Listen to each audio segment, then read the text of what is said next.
like, you know they're going to try to jump the shark. You know they're going to try to make the young John McClane do something so radically crazier than all the diehards put together that, you know, like, it's going to try to make the first one lose its appeal. You're going to say, well, John didn't really do anything that great in the first one.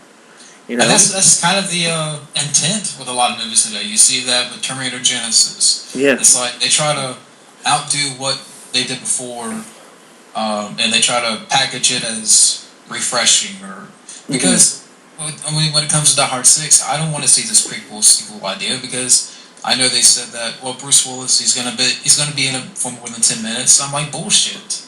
I don't buy that. Yeah. And don't forget that I think they took that idea from that comic book Die Hard Year One, where McClane is a rookie cop in the 70s. Yeah. I think they're going that route. Yeah, they're going to do how he met Bonnie Bedelia and all that. But I don't think that's going to work out, because me either. They did the Thing prequel, and how did that work out? Exactly. Oh, exactly. Going back to video games, the video game was 10 times better than that piece of shit. It was a better sequel. Mm-hmm. Definitely. Yeah. But moving on to the next question. It's kind of a fun one here.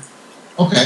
Let me ask both of y'all, and I'll get my answer too. But who's on your Mount Rushmore of action stars? Oh man. You guys go first. I'm gonna start. I'm gonna go with. How many people are on Mount Rushmore? 4. 4? All right. I'm gonna go with Eastwood. I'm gonna go with Eastwood, Steve McQueen, Stallone, and Schwarzenegger. I'm gonna go with 80s Stallone, 80s, 90s Arnold Schwarzenegger. I have to give it to 80s, 90s Bruce Willis. And I want to say Eddie Murphy just because I love what he does with action. I always like the comedy. But if I had to not give it to him, who would I give it to? Chuck Norris. 80s Chuck Norris. 80s Chuck Norris. We can put Chuck Norris up there. I would definitely put Bruce Lee in there. A fifth head if we wanted to. It doesn't have to be 4. It can be 5. We can add Chuck Norris. I add Chuck Norris, but the old Chuck Norris, not the Chuck Norris today. I would throw Bruce Lee in there too. Bruce Lee. What you say, John? I'm sorry. Chuck Norris would be the whole damn mountain. That's another good fact for him. He'd be kicking the other faces off like. No, I bring in Bruce Lee for my final 4. Oh, that's another one. That's the 6th head I'll put on. Definitely. It's just a lot of names. I would definitely get Stallone up there, Schwarzenegger.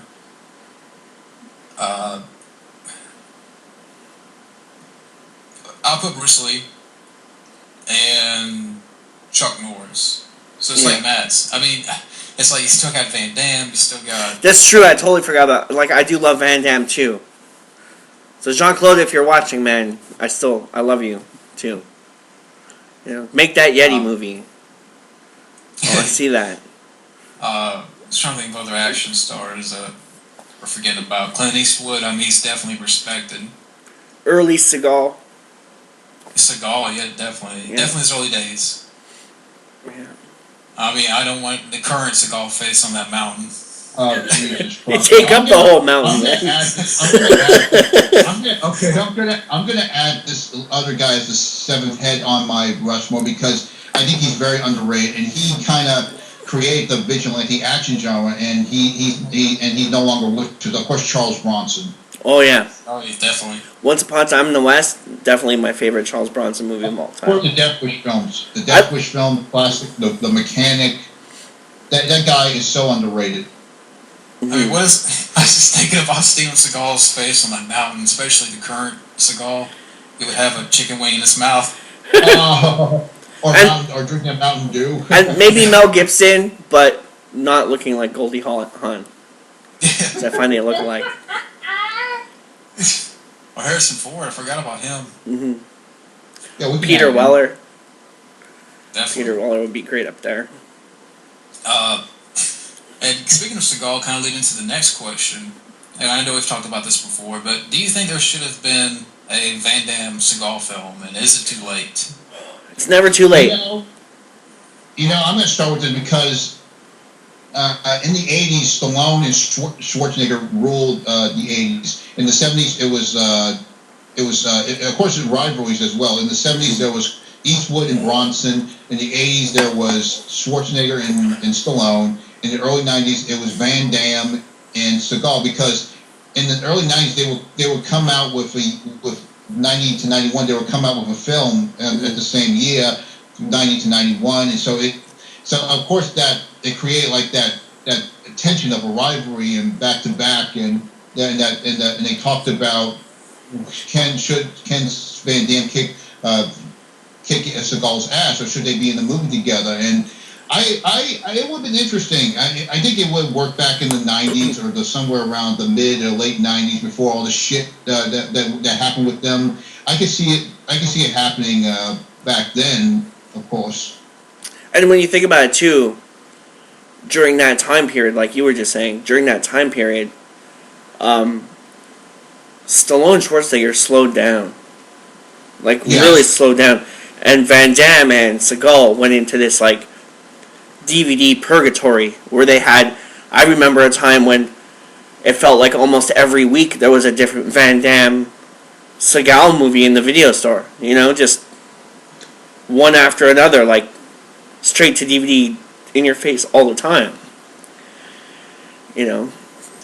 so they definitely I would definitely love to see them together, good and bad. What started it all? I mean, I think, was it Van Damme? He was on Arsenio Hall or something like that in the mid to late 90s.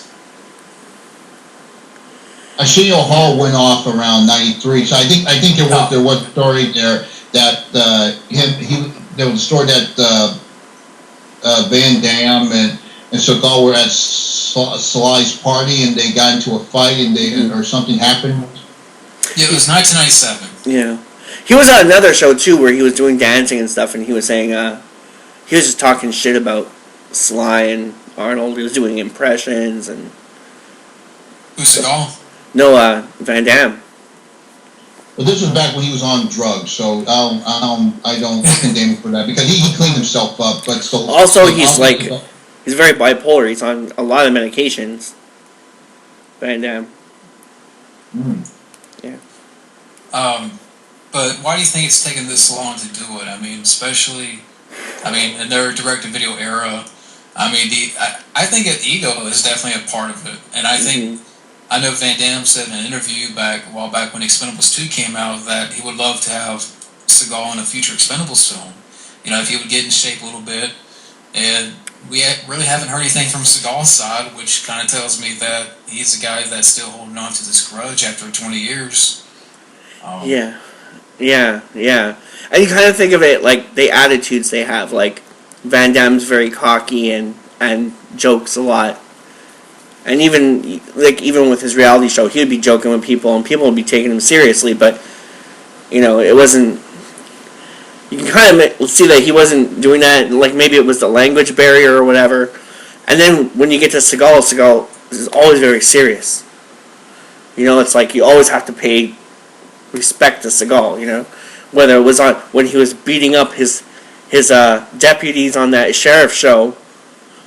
Telling him that... Seagal lawman, yeah. Yeah, when you shoot, you have to shoot a hole through the hole that you're shooting. And then putting the guy in arm locks and beating people up. And I know there's been so many claims over the years about Seagal abusing people on a film set, like John Leguizamo.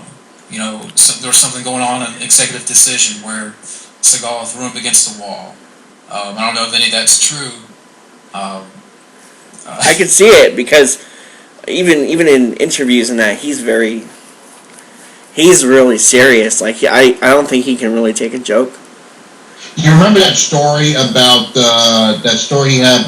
he put an ad on Craigslist and he made these women sex slaves, and the next thing you hear that they were just trying to extort him from money. That happened. I think that happened with Under Siege 2, where Jenny McCarthy was auditioning for him, and he told her to take off her clothes and stuff like that, or some crazy. I don't know what happened, but there's not crazy stuff going on with Steven Seagal. I don't know what. Damn, Seagal, the early bird gets the worm. Fuck.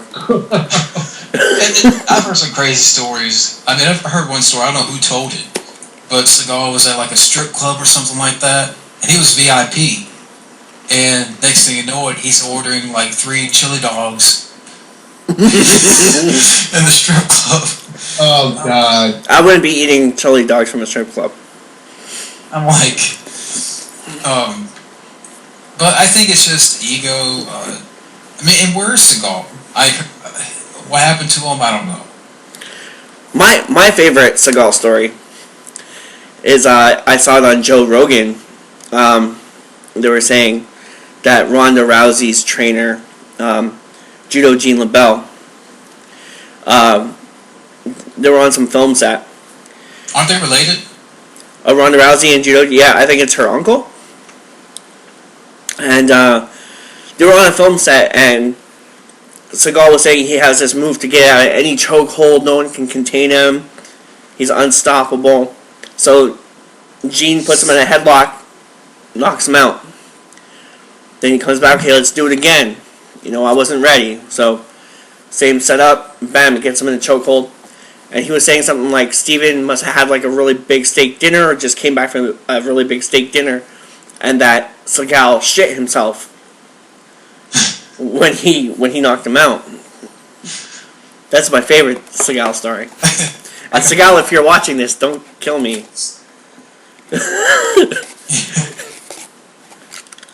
What are your thoughts, Bob?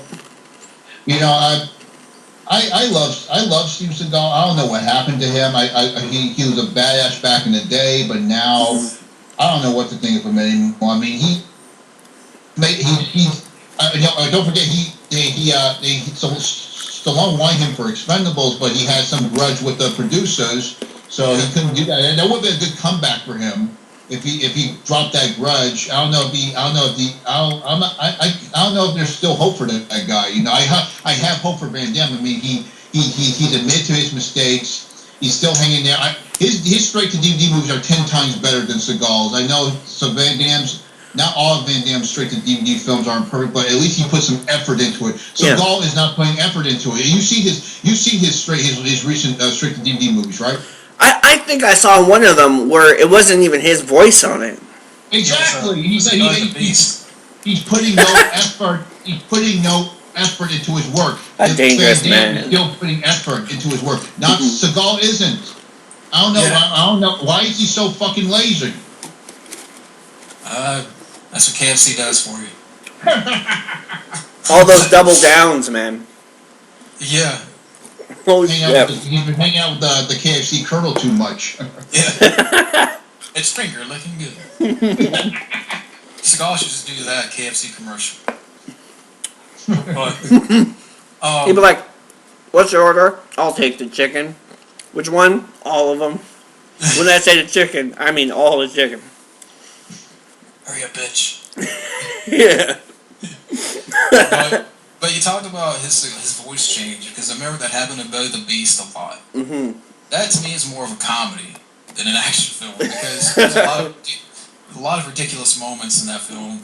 There was one scene where his voice changed to like more of a country singer. Yeah. Like the last one I liked was like On Deadly Ground. And then there's a scene where someone's shooting an arrow at Steven Seagal, and he splits it in half with a damn sword. This is comedy gold. Yeah. Seagal, what are you doing? We can't forget that video where he looks like he's dancing at that event. You know that. Mm-hmm. Yeah. That royalty event. Oh God. They're doing that choppy, kind of robotic Aikido. Oh my God. It still cracks me up when I think about it. What are you trying to be true? You should go on John Travolta.